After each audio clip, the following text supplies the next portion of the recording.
बाबा, कहाँ जा रही थी इतनी तेज भागते हुए? हाँ, अगर ये मुझे छोड़ दे तो मैं ठीक रहूंगी।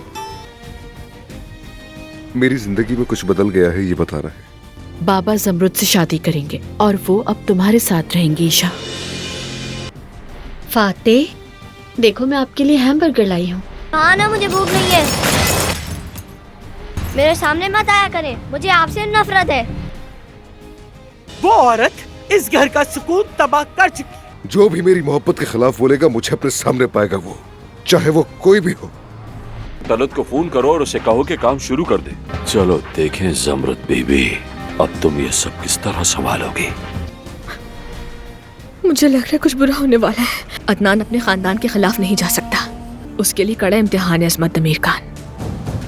अगर तुमने मेरी बात नहीं मानी और उस औरत से शादी की, मैं इस खानदान की हर चीज तुमसे ले लूंगी। फैसला तुम्हारा है।